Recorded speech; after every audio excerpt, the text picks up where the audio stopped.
It's another Manly Monday, and this Manly Monday, I'm picking up about the stuff I talked about on Feedback Friday, where I broke down sort of the anatomy of a comment, and it got me thinking, as well as a bunch of stuff on social media. Um, I do an experiment on social media where I mirror someone's approach to see how they take it, and I tend to find that people who start conversations critically are terrible at accepting criticism.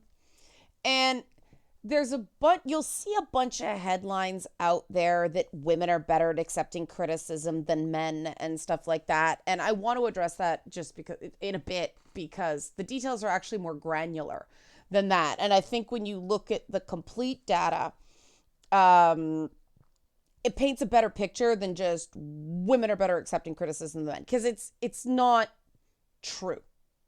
Um, the outward reactions may be better, but taking criticism too hard is not better than rejecting criticism. And I think a lot of the time when someone outwardly rejects criticism, it's not actually a rejection. It's a projection based on feeling absolutely horrible inside.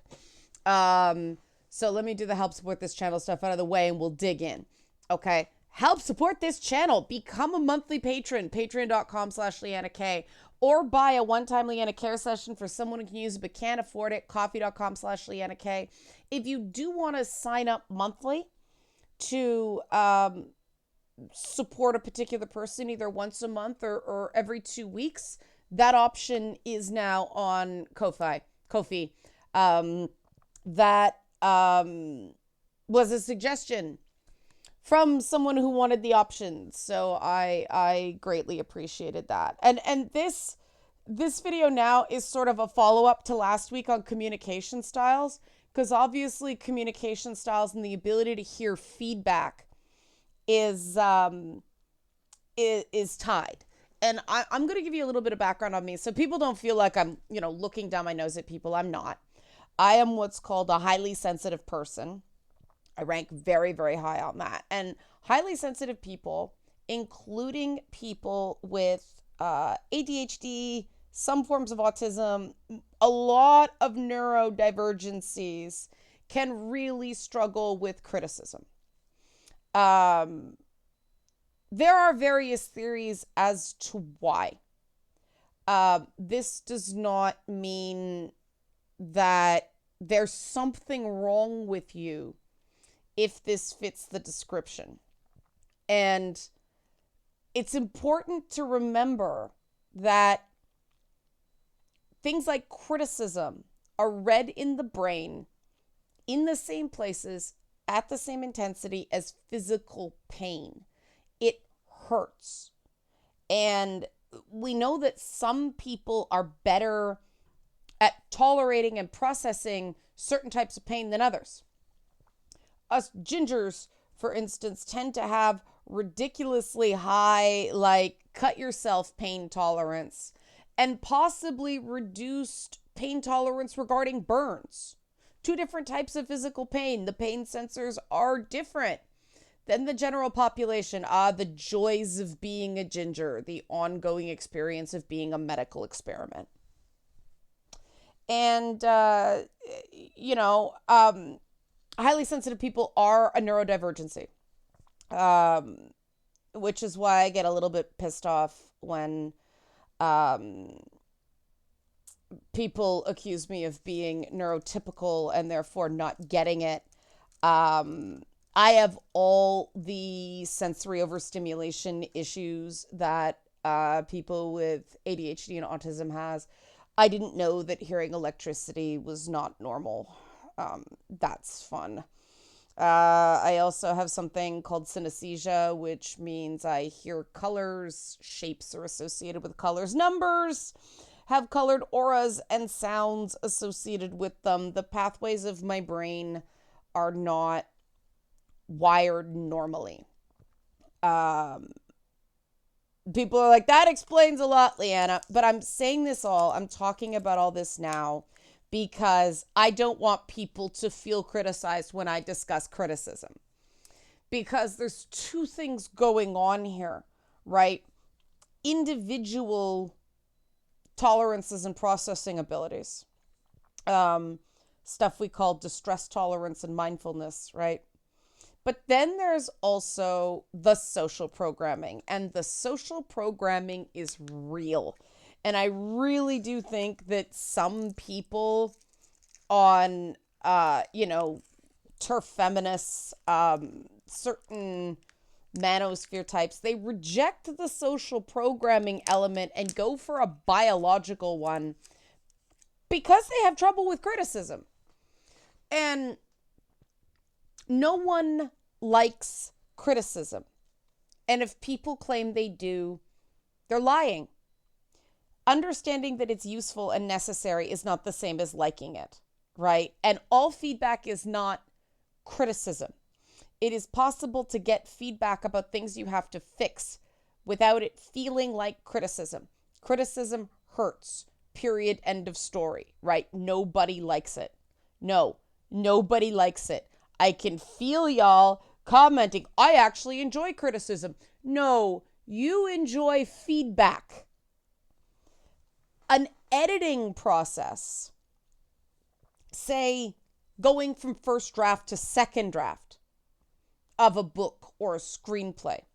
That's front of mind because I'm doing it with a client right now. But it can be a very positive, affirming process, right? This is really great. We can make it even better. Is not criticism, right? And people who are good at giving feedback, a big part of artist management is giving those notes in a way that is as uncritical as possible.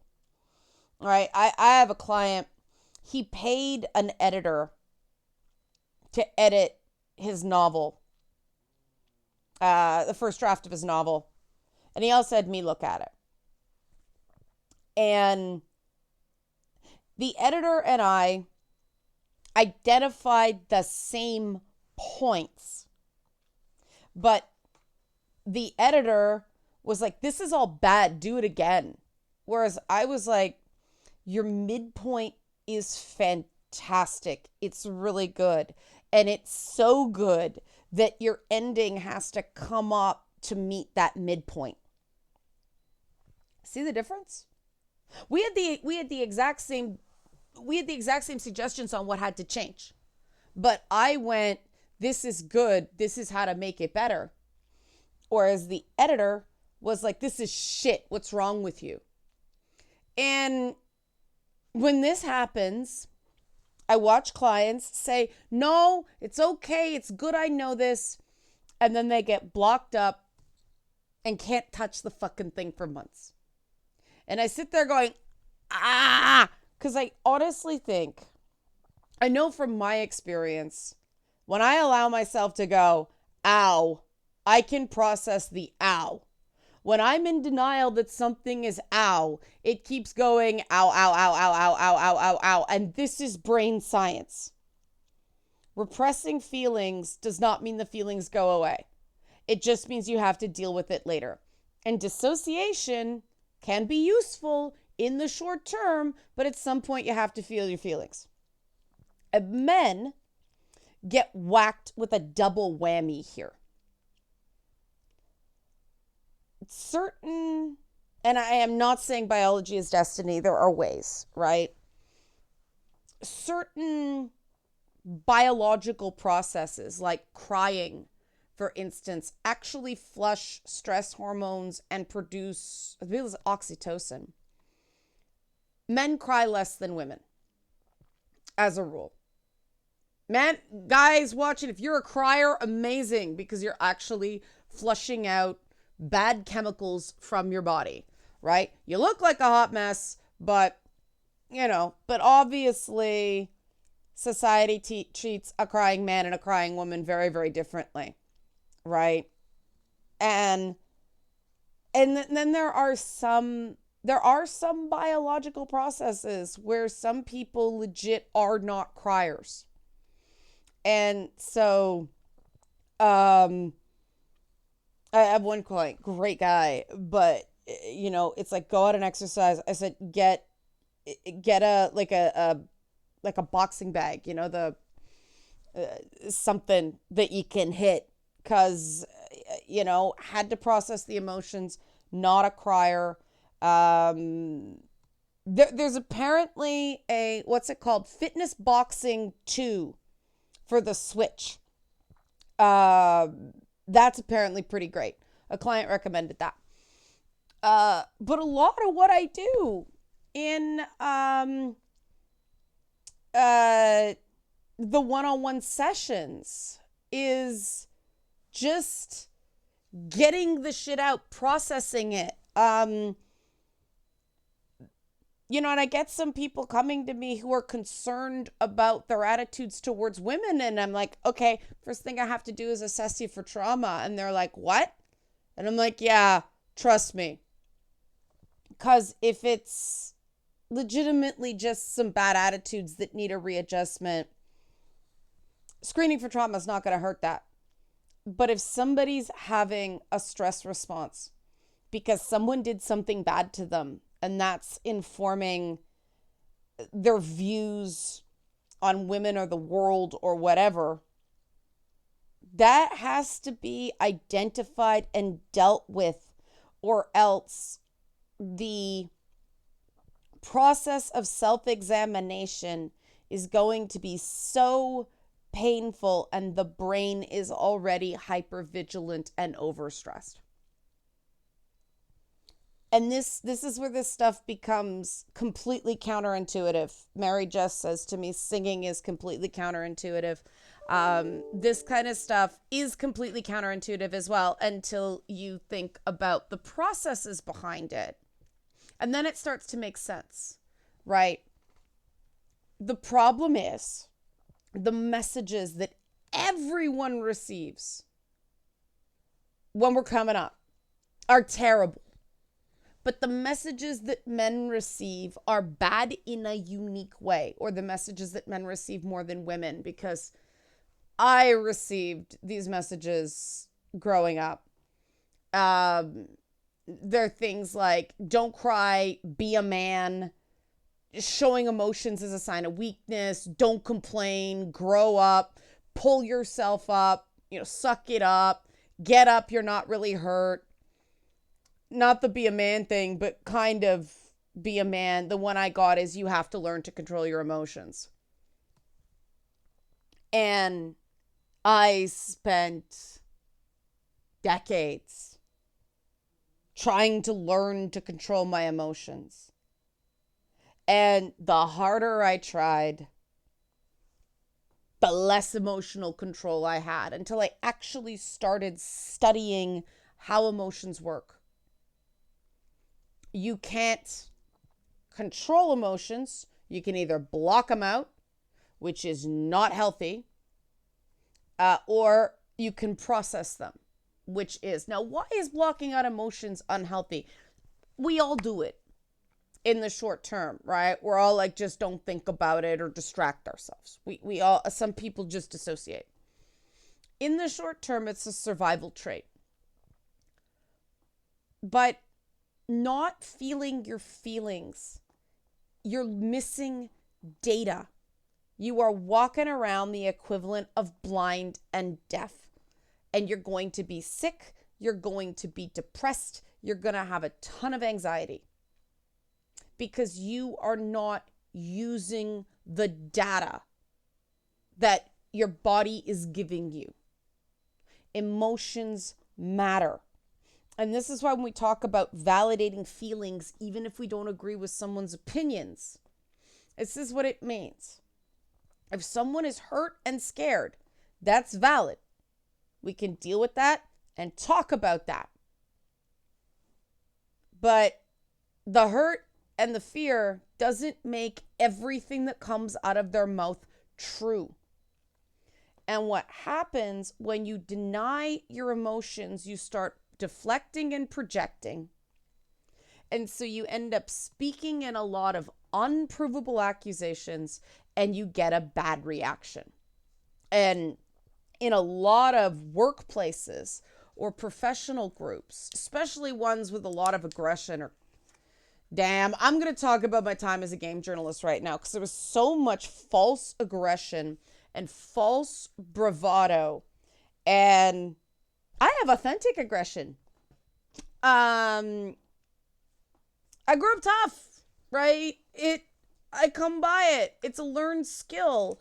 But one of the things that we were taught, because they were trying to keep us out of jail or teen pregnant or addiction, is about expressing and feeling our feelings.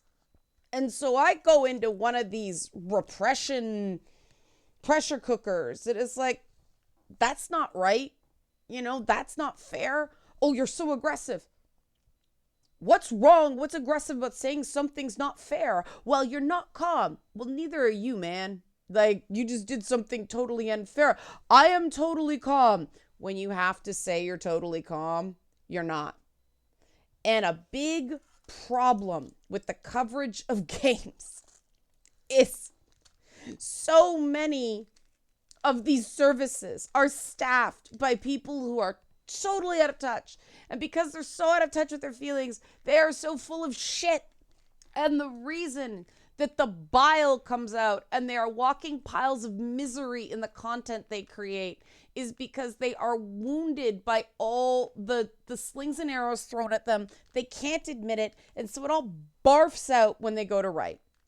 And they don't see how unfairly critical they're being of stuff. And then the people who read the content react badly because they feel attacked. By the way, saying you feel attacked and saying you feel someone's attacking you, totally different. You can feel attacked and it's completely unintentional. And that feeling of being attacked is real. A person can feel like somebody's coming at them way too strong. Doesn't mean they mean to. Doesn't mean they actually are. The feeling's valid. But because these games journalists don't know how to validate their own feelings, they don't know how to listen to the emotional communications from other people, and then instead of, all right, let's try to figure out the pop here, like I do, it's, you're all a bunch of misogynists. And the cycle continues. And that's when I start singing, I was bad for this. When things got really stupid, when I was a games journalist, I started humming that song, and so we go round again, and now and then we wonder who the real men are. I'd start humming that as a cope, because when we get into the treatment of women in games, every time something happened to me or another woman I worked with, I watched all the guys involved. The escapist, I interviewed my old boss on Friday, so I should make it clear. Alex isn't like this.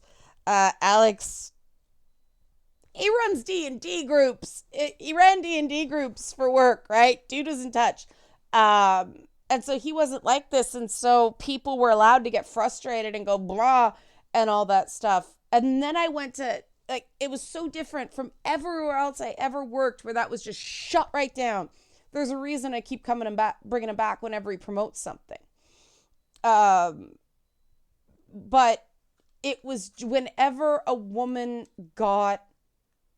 ended up, in the villain of the week on social media sort of thing, I watched all the guys freak out and make it about them.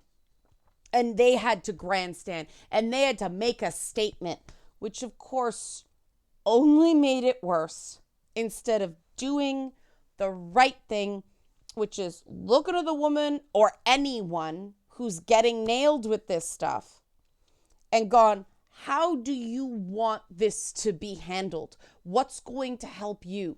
That's how you have someone's back. Instead, it was a combination of them grandstanding on social media and doing a whole bunch of side door criticisms, like telling you what to do, or all these, Well, maybe you came on too strong, but it's still not right. Well, maybe you were a little too aggressive, but it's still not right. Like all the dig. And you're sitting there going, you fucking assholes, right? You wonder why I have the opinions I do. Years and years and years of this happened in music programming too. But in music programming, people were just outright psychopaths. It wasn't this, oh no, I'm an ally. And then they pull this shit somewhere. I shouldn't say all, but somewhere. But people were more in your face about stabbing you in the back, if that makes any sense. But what does this have to do with criticism? People who cannot admit criticism hurts end up externalizing the criticism. They also, because they end up with profoundly negative self-talk. People who think they like criticism because it makes them better beat themselves up. And beating yourself up is not good. I've got a great guest coming up in the weeks on It's Not Therapy to talk about the science of it. She's a PhD. She was great. But we're doing a workshop at the end of April, link in the description box, about not beating yourself up. Because beating yourself up actually makes it harder to handle criticism, not easier. You know, somebody can take a cheap shot at me and you see me, I'm like, right? Because I'm engaging my higher cognitive executive functions, not the lizard brain. And I didn't used to be like that. I talk all the time about you guys teaching me that somebody in my position here has to show they can take a few punches, right? And so when I see a reasoned argument, when I see a reason to change something, I do. But I don't change everything just because someone complained. And that's a healthy response to criticism. And the thing that was funny about that guy that went off on me last week is that was actually something that I said, because that was an episode of Two Women Talking where Song was sick. And when I was editing it, I'm like, oh man, I am talking a lot to fill in gaps here because she's not feeling well. And I was cringing, listening to it, knowing. And so I was acknowledging his point. And he still took it as a hit. Instead of going, okay, you correctly identified something, but it was a fundamental attribution error. It was the circumstances, not an intent, not something innate. That's an indication that that person has trouble handling anything. Because he missed the parts where I was acknowledging the observation, just not the assigned motivations. And I've been talking a lot about the issues, right? What's the data? And there isn't much, but what I've got, this is a study from 2014. And it was covered quite badly. One of the reasons I got into It's Not Therapy is the bad science reporting in psychology. But overall, the ability to take criticism, being open to learning and improvement, taking direction, being more coachable. There's not a ton of difference. Now, this is how I interpret data. There's not a ton of difference between men and women as a rule. It's 3 to 5 points on a 100-point scale, right? Now, for whatever reason, journalists love to, women are more overall coachable than men. It was a score of 75 versus a score of 71. That's not significant. Women are better at handling criticism, 74 points to 69 points. That's, it's the same general area, right? More open to learning and improvement, 85 points versus 81 points, same ballpark, Women are more likely to more willing to take direction. 70 points versus 67 points. These are not significant differences. 3 points on a 100-point scale is not really statistically significant. When you get into the more granular data, though, we see some divergences. And this is what interests me. That, 2% of women and 7% of men believe that they don't have any weaknesses. So that's nothing, right? I mean, okay, more men than women think they have no weaknesses, but those are very small numbers, right? 3% of women versus 10% of men think that performance evaluations are a waste of time because they're already good at what they do. More of a gap there, but still real minority, right? Real minority. 90% of men don't agree. We can't label men with that brush, right? 5% of women versus 11% of men will immediately shut down and stop listening as soon as they hear a negative comment. Okay, again, 6% difference, but still the minority, right? Tiny minority. 1 in 10, right? 1 in 10 men. Now we start seeing more meaningful differences. We get into 7% of women versus 16% of men. Admit that they exaggerate or overestimate their professional skills. Admit is the important word there. Now we know that women are less good at self-promotion than men are. There's some social training there. But, we're starting to widen now. This is important. 9% of women versus 22% of men. We're getting up to almost a quarter now. Now I start perking my ears up. Believe they are much more knowledgeable than most people. Okay, we're starting to see. 10% of women versus 25% of men. A full quarter. This perked my ears up.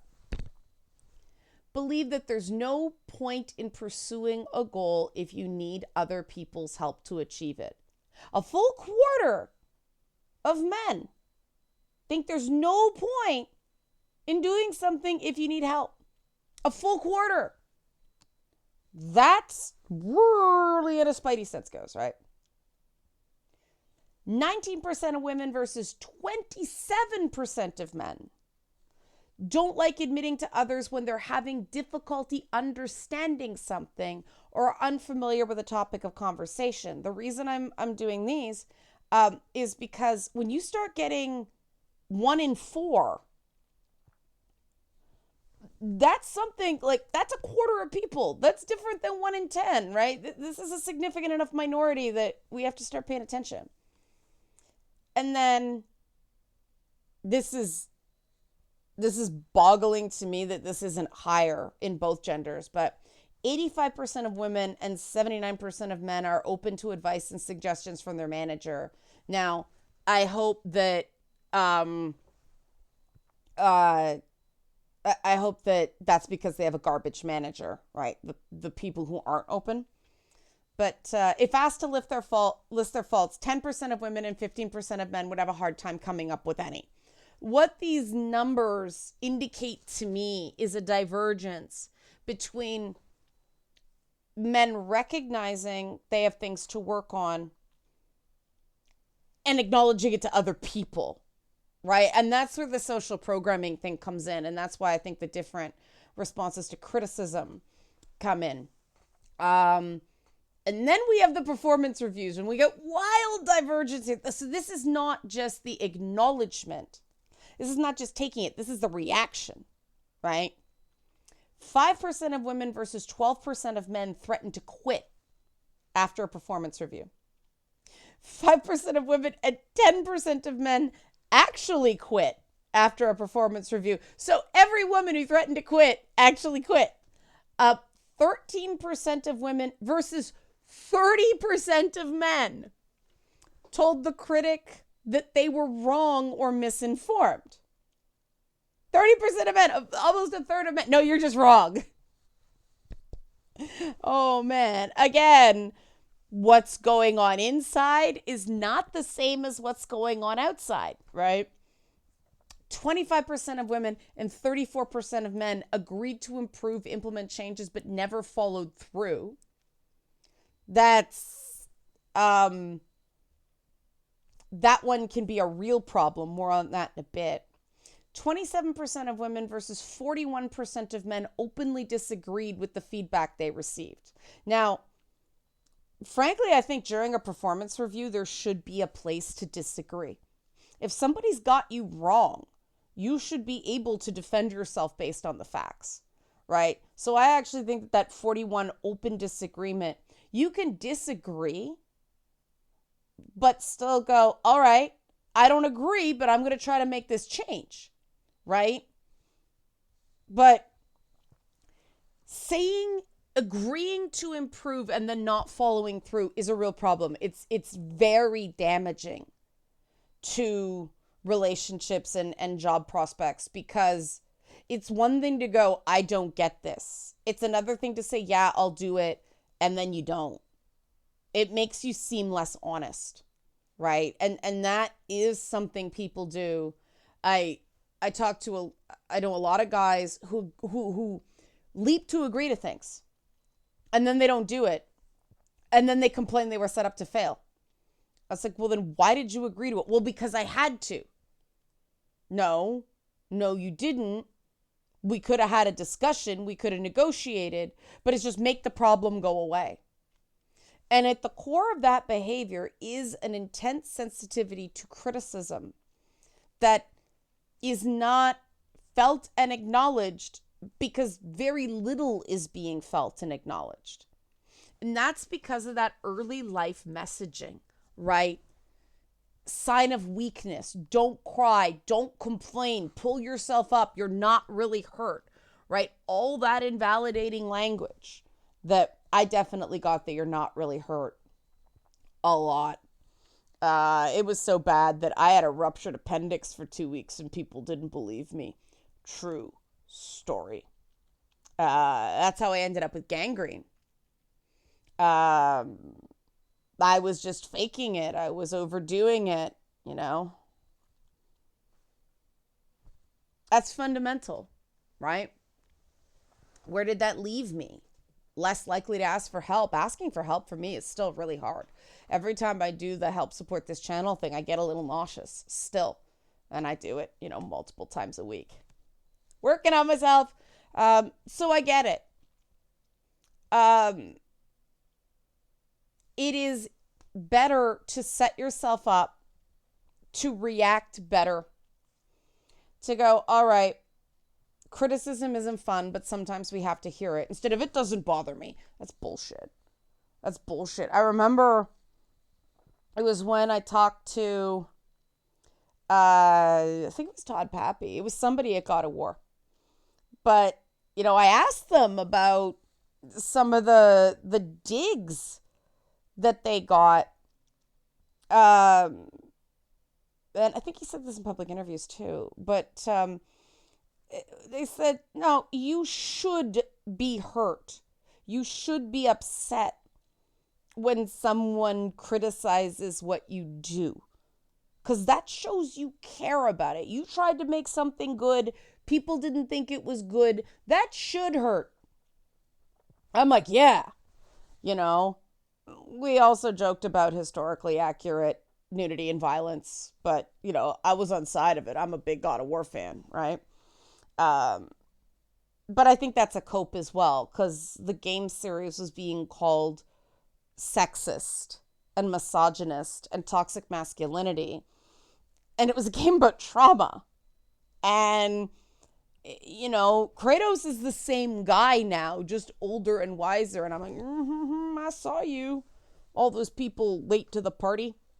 And I do think we need to talk about, the core personality, and some people just being better at it than worse than others, but also the social programming and the confines within which people navigate the world. And both matter. And the fact that the internal acknowledgments between men and women are in the same ballpark, right? I read out the statistics. They're in the same ballpark. The outward reactions are notably different. The courses of action people choose are notably different. That's compelling. Women aren't standing up for themselves enough. Men are rejecting things too much. That's not a one is better than the other. That's a one suffering in silence, one suffering loudly. Right? It's not a better or worse. And I hate these battles of the sexes because you see the reporting of men are better at this, women are better than that. And every time I drill down on this data, I pretty much make the same discovery. It's just the response that's different. The internal stuff is far less different. The social programming is. And people start looking for all these biological reasons. But if it were biological reasons, right, the internal awareness would be different. In this case, it's not. It's the expectation and people's attempt to meet the expectations. And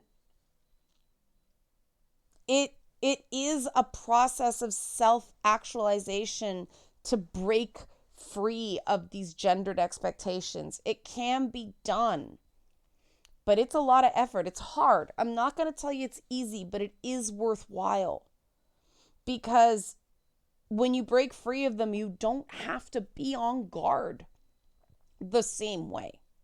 You know, you can be a cool dude like Tom Holland and not a lot of the games journalists I worked with.